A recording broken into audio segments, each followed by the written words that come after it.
Hello and welcome class. Today we will discuss the topic market structure in the lecture series of macroeconomics. Chapter number 24, book H.L. Ahuja, page number 573. So basically what is market? Let's first discuss the meaning of market. So what we know as a market is a place where buyer and sellers meet. Okay. What economist suggests that? Let's see this from the viewpoint of economists.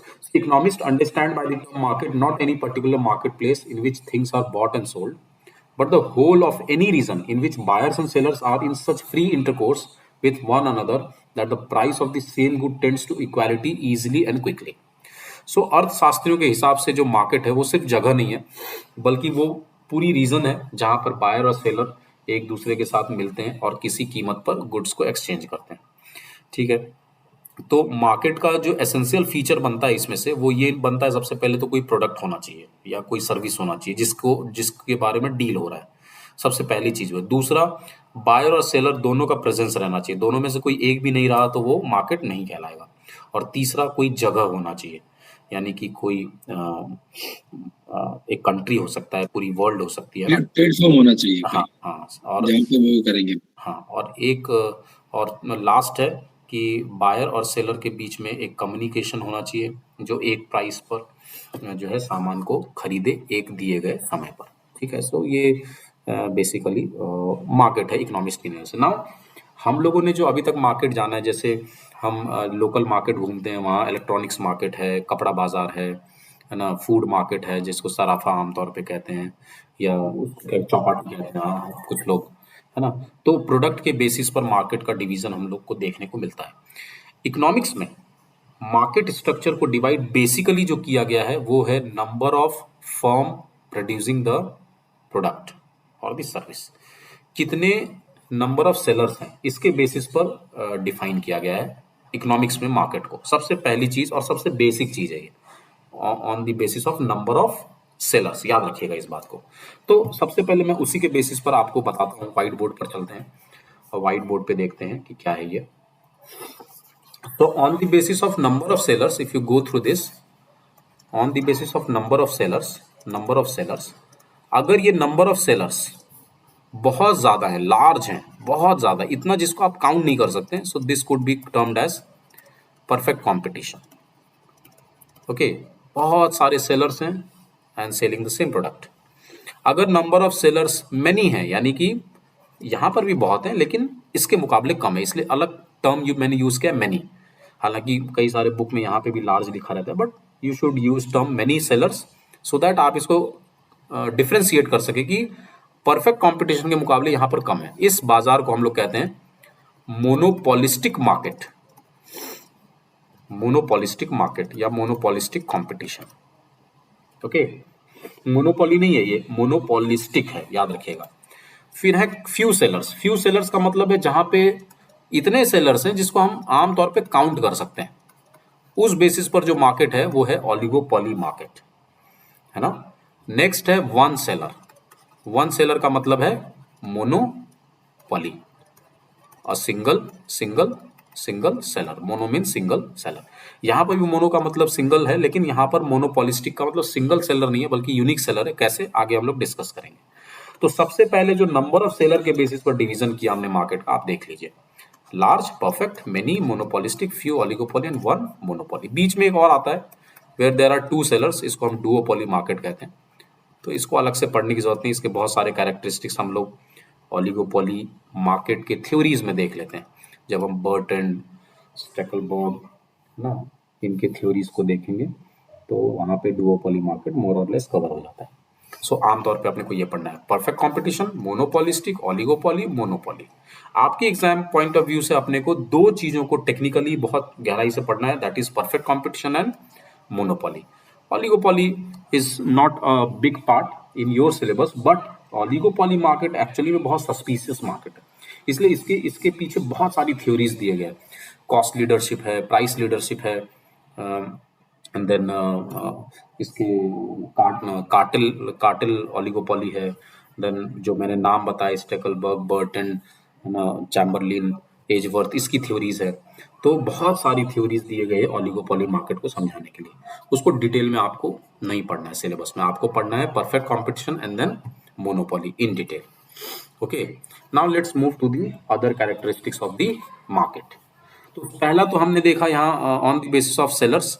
अच्छा, यहाँ देखिए page number 575 में you will get the classification. Let's go through this on the basis of number of sellers. ये मैंने discuss कर लिया। Large monopolistic के लिए भी you can use term many.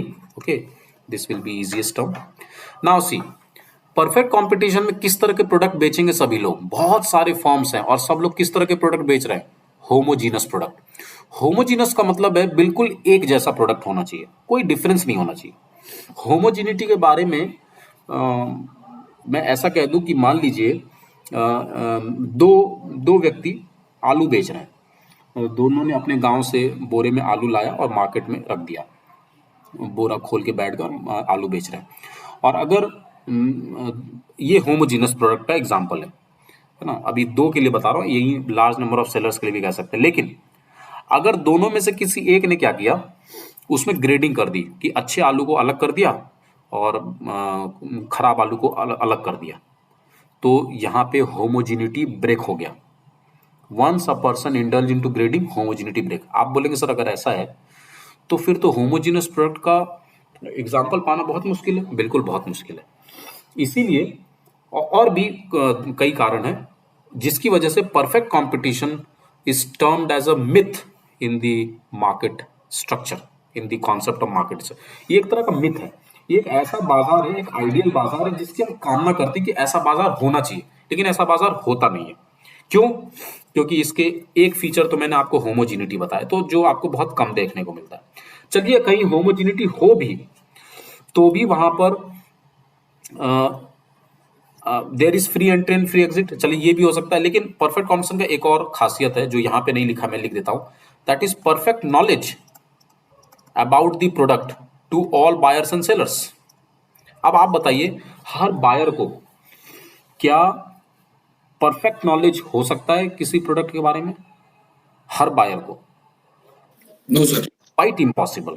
So this makes it a myth. ये एक कैरेक्टरिस्टिक है। दूसरा कैरेक्टरिस्टिक है इसका, नो ट्रांसपोर्टेशन कॉस्ट।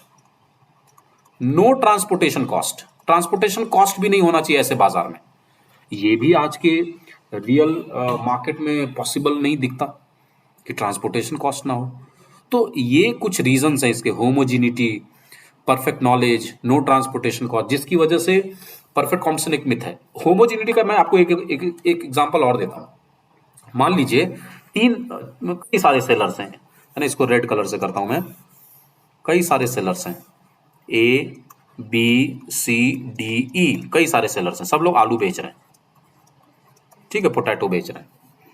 और मार्केट में इंटर करने का रास्ता है ये वाला, इधर से मार्केट में एंटर करते हैं। ए सेलर है, बी सी डी ई, सब लोगों ने कोई डिस्क्रिमिनेशन नहीं किया, सबने अपने गांव से बोरा लेकर आए और वहां पर बैठ गए।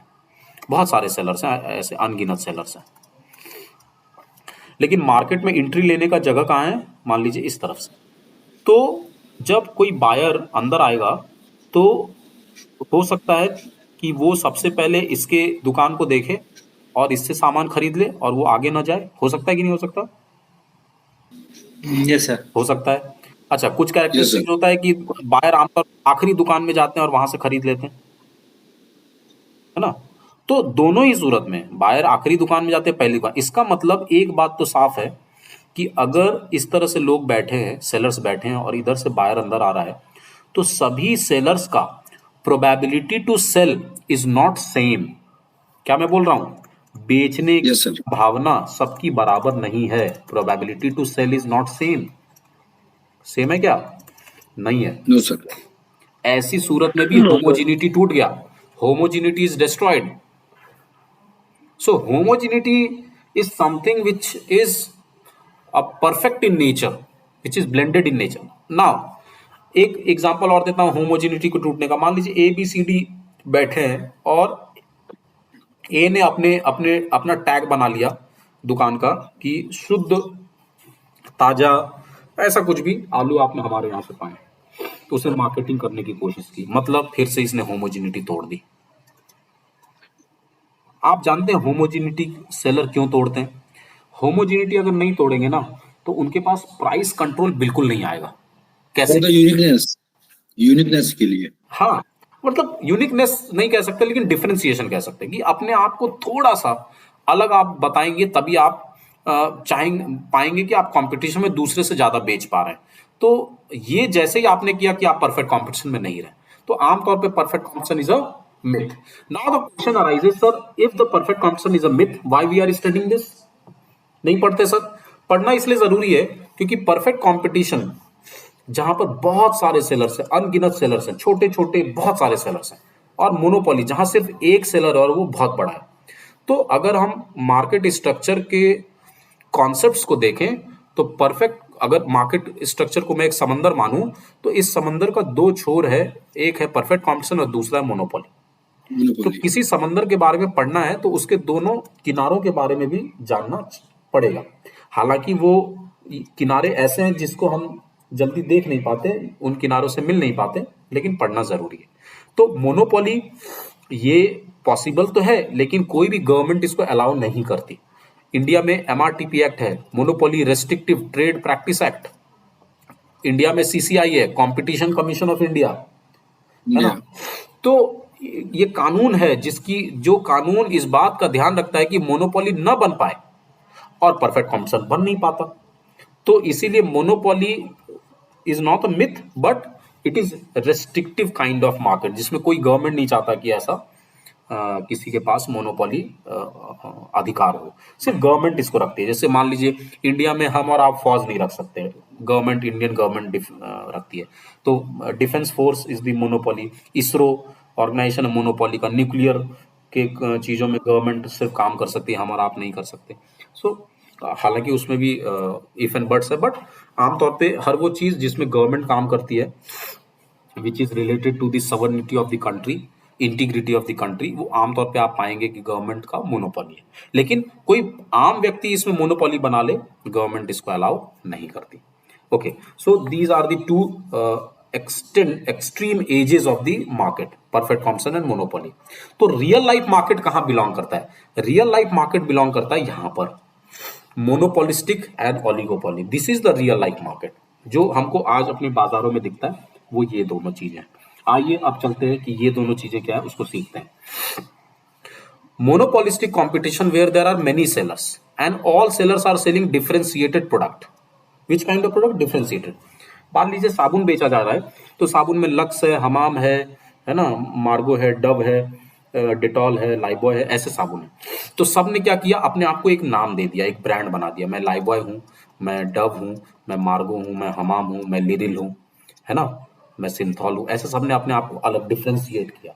और डिफरेंशिएशन के बेसिस पर वो कोई कहता मेरे अंदर नींबू है, मेरे अंदर नीम है, मेरे अंदर मॉइस्चराइजर है, दूध है, बादाम है, और उसके बेसिस पर वो उस डिफरेंशिएशन के बेसिस पर फिर वो प्राइस अलग अलग चार्ज करता है। यानी कि यहाँ पर जहां परफेक्ट कॉम्पिटिशन में डिग्री ऑफ प्राइस कंट्रोल कुछ नहीं था, बिल्कुल प्राइस कंट्रोल नहीं है आपके ऊपर। जो मार्केट तय करेगा, मार्केट का मतलब है जो मार्केट का डिमांड और सप्लाई तय करेगा इंडस्ट्री में, वही एक सेलर यूज करेगा। एक सेलर वही प्राइस यूज करेगा परफेक्ट कंपटीशन में। लेकिन मोनोपोलिस्टिक में इनके पास प्राइस कंट्रोल है। क्यों प्राइस कंट्रोल है? क्योंकि ये डिफरेंशिएटेड प्रोडक्ट बेच रहे हैं, इसलिए प्राइस कंट्रोल है। इसमें एंट्री कैसी होगी? Free entry but for producing close substitute. लिखा तो जरूर है लेकिन ये फ्री एंट्री नहीं है एक्चुअली में, ये है डिफरेंशिएटेड एंट्री। डिफरेंशिएटेड एंट्री, अगर इस बाजार में अंदर आना है तो आपको कुछ डिफरेंट करना पड़ेगा। अब मान लीजिए एक कोई चौपाटी है जहां पे पहले से पाव भाजी बनाने वाले 50 ठेले मौजूद, वहां पर मैं भी अपना पाव भाजी का ठेला लगा दूं, नहीं बिकेगा, क्योंकि पहले ऑलरेडी स्टैब्लिश लोग हैं। मुझे कुछ तो करना पड़ेगा, मुझे ऐसा लाइट वाइट लगा के तामझाम कर देना पड़ेगा, या मैं स्वाद ऐसा कुछ बना दूं कि जबरदस्त लगे लोगों को, या मैं बैठने की व्यवस्था थोड़ा म्यूजिक कर दिया, या मैं खुद ऐसा सज सवर के टोपी ओपी लगा के गाने गा के, जैसे वो नहीं देखते आइसक्रीम बेचता है, टर्किश आइसक्रीम, वो क्या है, क्यों उसको ऐसा वैसा करना पड़ रहा है? Just to attract the people, just to differentiate from other ice cream sellers. Okay, so differentiation is needed if you want to enter into this market. Without differentiation, it is quite difficult to sustain in the monopolistic market. Even आप देखिए गेहूं, चावल, तेल, आपने देखा होगा हिंदी का दैनिक अखबार आता होगा, तो आप उसके 7वें 8वें पन्ने पे देखते हैं आज का भाव लिखा रहता है। आज का भाव कहाँ से आता है? Total market demand, total market supply से आता है कि गेहूं का भाव क्या चल रहा है, सोने का भाव क्या चल रहा है, चांदी का भाव क्या चल रहा है। लेकिन जब यही चीजें पैकेजिंग में आती है तो आईटीसी का आशीर्वाद आटा लेंगे तो कुछ और दाम पे मिलेगा, फॉर्चून का आटा लेंगे तो कुछ और दाम पे मिलेगा। ये सब ऐसी बहुत सारे ब्रांड्स हैं, सबके अपने अपने। सिल्वर कॉइन का आटा लेंगे कुछ और दाम में मिलेगा। तो जैसे ही पैकेजिंग किया, जैसे ही इसको कहने लगे मध्य प्रदेश का सरबती गेहूं से निर्मित ये आटा, तो वैसे ही उसने अपने आप को डिफ्रेंशिएट किया, अलग किया। तो वो जो मार्केट में आप देखते हैं कि आमतौर पे गेहूं कितना चल रहा है, 3500 रुपए क्विंटल। तो वो मार्केट तय करता है, वो सेलर तय नहीं करता। मार्केट का मतलब demand and supply, total market demand, total market supply, वहां से प्राइस तय हो गया। लेकिन जैसे ही मैं एज ए सेलर, मैंने खरीदा जाके मंडी में 3500 रुपए क्विंटल का आटा, फिर उसको बैठ के पिसवाया और फिर उसको उसके ऊपर पैकेजिंग लगा दिया विकास का आटा, तो मैं जब बेचने जा रहा हूं बाजार में, तो अब मैं इसको 3500 रुपए क्विंटल की जगह पे 7000 रुपए क्विंटल में बेच रहा हूं, क्योंकि मैं डिफ्रेंसिएशन कर रहा हूं। मैं पैकेजिंग कर दिया, मैंने लोगों को वादे कर दिए कि बहुत ही मीठा गेहूं और ये है, शुद्ध है, और कुछ भी अनाप शनाप मैंने बस मार्केटिंग कर दी जम के। तो मैं 7000 क्विंटल बेचूंगा और मेरा सामान बिकेगा। It is because of differentiation. Okay, so in perfect competition जहां डिफरेंशिएशन नहीं होता है, होमोजीनियस प्रोडक्ट होता है, वही मोनोपोलिस्ट में डिफरेंट। तो इससे आपको समझ में आया कि जितने आपके आसपास की बिजनेस हैं, कपड़ों का, तेल का, साबुन का, या कोई भी डेली यूजेस का सामान उठा लीजिए, सारा प्रोडक्ट मोनोपोलिस्टिक कंपटीशन से, मोनोपोलिस्टिक कंपटीशन का हिस्सा है। Every seller, every product is a part of monopolistic market. ठीक है, तो रियल लाइफ मार्केट हमारा ये है, मोनोपोली। अब now come to this part, oligopoly. Oligopoly में क्या है? आमतौर पर ओलिगोपोली में there are few sellers are there, few sellers which you can count. Okay, जैसे एग्जांपल इसका ले लेते हैं, ऑटोमोबाइल सेक्टर में कार बनाने वाली कंपनी। अब मैं आपसे पूछूं, बताइए कार बनाने वाली कितनी कंपनी? आपको होमवर्क दूं, you need half an hour to Google and list down all the car manufacturers or the car sellers in India। कर सकते हैं आप? बिल्कुल कर सकते हैं। कितने लोग कार बना के भारत में बेच रहे हैं, कंपनी बता सकते हैं आप। सो ओलिगोपोली का एग्जांपल है। मैं बोलूं टेली कम्युनिकेशन सेक्टर में कितने फर्म है? जियो है, एयरटेल है, टाटा है, आइडिया, वोडाफोन, आप बता सकते हैं। You need few minutes and you can answer the question. Means there are few firms which is countable in nature. All are, अच्छा, इसमें दो बाजार है। होमोजीनस प्रोडक्ट, जैसे मैंने आपको कहा, अब कोई मोबाइल ये कंपनी जो एयरटेल, जियो, सब एक ही सर्विस दे रही है, कॉल, मैसेजिंग, इंटरनेट, है ना। तो काइंड ऑफ होमोजीनस सर्विस दे रही हैं। और फिर दूसरी तरफ है differentiated product which are close substitute to each other. इसमें जैसे कार का एग्जांपल ले लीजिए आप, है ना। 7 लाख की कैटेगरी में आपको डिजायर आ रहा है और i10 आ रहा है ना। वहीं 10 लाख के कैटेगरी में ऐसे ही आपको कुछ और कार है। तो ये डिजायर i10 से क्या है? डिफरेंशिएटेड है, प्रोडक्ट है, close substitute to each other. इसके फीचर्स अलग है, इसके फीचर्स अलग है। ये शायद मैनुअल ही दे रहा है, तो ये अपना ऑटोमेटिक वर्जन इसमें दे रहा है। So this is close substitute and differentiated product, है ना। इस मार्केट में प्राइस कंट्रोल, बिल्कुल प्राइस कंट्रोल तो है, लेकिन कट थ्रोट कंपटीशन होता है सेलर्स के बीच में, और इसीलिए इस बाजार में एंटर लेना बहुत मुश्किल है। इस बाजार में एंटर लेना बहुत मुश्किल है। दो ही तरह के लोग इसमें एंटर ले सकते हैं। या तो आप पैसे के मामले में यू आर जाइंट कैपिटलिस्टिक, जैसे 2016-17 वाले साल में आपने देखा जियो, भाई उसने बोल दिया कि भाई आज से मैं आ गया तो आ गया, पैसे इतने हैं। अगर आप जाइंट कैपिटलिस्ट हो तो आप इस बाजार में आसानी से एंटर कर सकते हो। जियो का एग्जांपल उसमें फिट बैठता है। बस आ गए और बोले आज से सब फ्री, सारे कॉम्पिटिटर हिल गए। फिर सब लोग पहुंचे सीसीआई के पास, सीसीआई के पास पहुंचे, ट्राई के पास पहुंचे कि क्या हो रहा है प्रभु, रोको इसको, ये तो मोनोपोली इस्टेब्लिश करना चाहता है। तो फिर ये केस दर्ज हुआ और फिर बोला कि नहीं भाई, आप जो भी ऑफर दीजिए लिमिटेड दीजिए। फिर उसने दिया 31 मार्च 2017 तक आपको प्राइम मेंबरशिप लेना है 99 रुपए का, और फिर आप कहानी जानते हैं। तो इस मार्केट में घुसना बहुत मुश्किल है। या तो आप जाइंट कैपिटलिस्ट हैं तब घुस सकते हैं, और या फिर आप कार्टेल करके, या फिर आप म्यूचुअल एसोसिएशन बनाकर आप इसमें एंटर कर सकते हैं। जैसे कि भारत में सुजुकी, हालांकि सुजुकी गवर्नमेंट ऑफ इंडिया के बुलावे पर आया है, but we can call it, Maruti के साथ सुजुकी यहाँ पे एंटर करता है, होंडा हीरो के साथ एंटर करता है, हमारे इंडियन बाजार में। फिर पहली गाड़ी जो रेनॉ की थी, रेनॉ की पहली गाड़ियां महिंद्रा के शोरूम से बिकती थी। So that could be the also the example of the cartel kind of entry और mutual association kind of entry. So यहाँ पर जो एंट्री है वो बहुत ही लिमिटेड एंट्री कह दीजिए, या हम इसको एक टर्म देते हैं बेरियर्स टू एंट्री। बेरियर्स मतलब बहुत खतरनाक बाजार है, इसमें बहुत आसान नहीं रहता। कोका कोला ने अपने कॉम्पिटिटर को इंडियन मार्केट से बाहर करने के लिए क्या किया, कोका कोला पेप्सी ने एकदम से अपना दाम 1/10 कर लिया, 10 टाइम्स कम कर लिया अपने कॉम्पिटिटर के मुकाबले 90 के दशक में। तो क्या हुआ, पार्ले और उस समय की जो भी कंपनी सॉफ्ट ड्रिंक्स बनाती थी सब मार्केट से बाहर हो गई, और फिर इसने वापस से अपना दाम ठीक वही कर लिया। सो आप देखते हैं कि ये मार्केट एक ऐसा जिसमें बहुत ही खतरनाक और कट थ्रोट कंपटीशन है, कोई भी आसानी से यहाँ सस्टेन नहीं कर सकता। आप जेएसपीएल में काम करते हैं तो जितनी स्टील मैन्युफैक्चरिंग फैक्ट्रीज या ऑर्गेनाइजेशंस हैं, इंडस्ट्री है या फर्म है, ये सारे all are the example of oligopoly market. Okay, so everyone, अगर सिर्फ सब लोग सिर्फ स्टील बना रहे हैं ना, स्टील का बस स्टील बार्स बना रहे हैं, तो आप किस तरह के सामान को बेच रहे हैं, होमोजीनस काइंड ऑफ प्रोडक्ट को। इसमें आपके पास प्राइस कंट्रोल कितना है, बहुत कम प्राइस कंट्रोल है। प्राइस कंट्रोल कम का मतलब यहाँ पे मोर और लेस सबको एक ही जैसे दाम में बेचना पड़ेगा। फिर आप क्या करते हैं, आप डिफ्रेंसिएशन करने की कोशिश करते हैं कि मैं ढांचा बना के दे दूंगा, या मैं इसका मेरा जो क्वालिटी है थोड़ा अलग है। और यहाँ आप जब ऐसा करते हैं तो आपके पास प्राइस कंट्रोल ज़्यादा आ जाता है। So these two market, monopolistic and oligopoly, are the real life market examples. ठीक है, अब मोनोपोली का मैंने आपको बता ही दिया, एक सेलर हो, कोई यूनिक प्रोडक्ट बेचे, इनके पास प्राइस कंट्रोल बहुत ज्यादा है और यहाँ पर आप एंट्री नहीं कर सकते, इसको कहेंगे रेस्ट्रिक्टिव एंट्री। कैसा एंट्री, रेस्ट्रिक्टिव। अब आप बोलेंगे सर अगर कर लिए एंट्री तो मोनोपोली रहेगा ही नहीं। जैसे बीएसएनएल, एमटीएनएल, ये सब एक समय मोनोपोली डुओपोली कैटेगरी की कंपनी थी टेली कम्युनिकेशन में, लेकिन फिर जैसे ही बाकी की कंपनियां आई, एयरटेल, जियो, मतलब रिलायंस और टाटा डोकोमो, उस समय याद कीजिए और भी बहुत सारी फर्म थी, एयरसेल, है ना, इस तरह की तो जैसे ही इतनी सारी कंपनियां आई तो बीएसएनएल या एमटीएनएल का जो मोनोपोली या डुओपोली कहते हैं हम, वो नहीं रहा। तो मोनोपोली बने रहने के लिए जरूरी है रेस्ट्रिक्टिव एंट्री। कैसा एंट्री, रेस्ट्रिक्टिव एंट्री, कोई एंट्री नहीं होगा।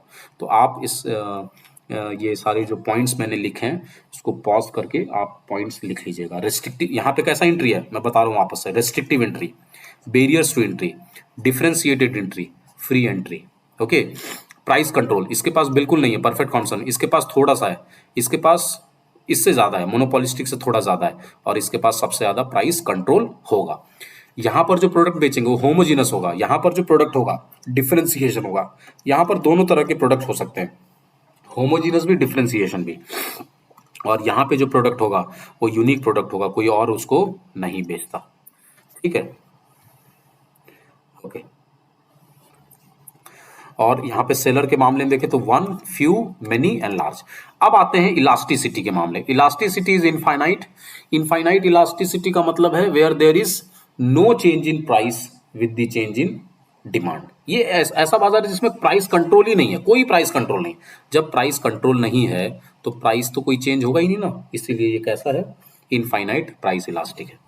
यहाँ प्राइस इलास्टिक कैसा है, लार्ज।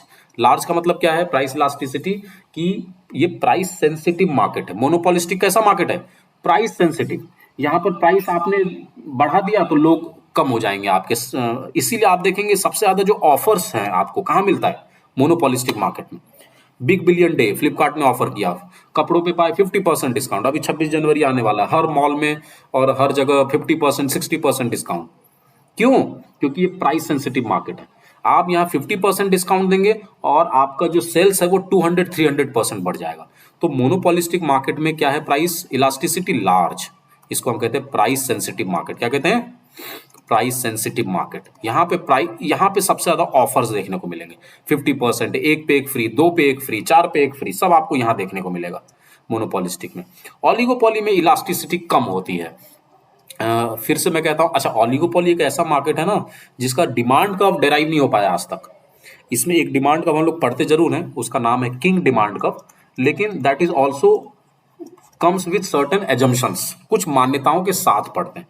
तो यहाँ पर इस बाजार का डिमांड कर्व हमारे पास नहीं है, लेकिन इसकी जो इलास्टिसिटी है, प्राइस इलास्टिसिटी है, वो बहुत कम है, यानी कि प्राइस सेंसिटिव मार्केट नहीं है। मोनोपोली की बात करें तो यहाँ पे भी प्राइस इलास्टिसिटीज की कम है, क्योंकि यहाँ पे मोर और लेस एसेंशियल प्रोडक्ट या यूनिक प्रोडक्ट बेचा जाता है, इसलिए यहाँ पे प्राइस कंट्रोल देखने को कम मिलता है।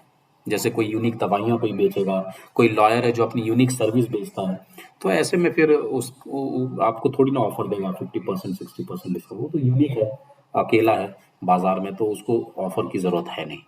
ठीक है, तो आज के मार्केट स्ट्रक्चर के लेक्चर को यहीं पे फिनिश करते हैं। We have discussed thoroughly about the features of market. कोई क्वेश्चन है तो मैं लूंगा, बताइए।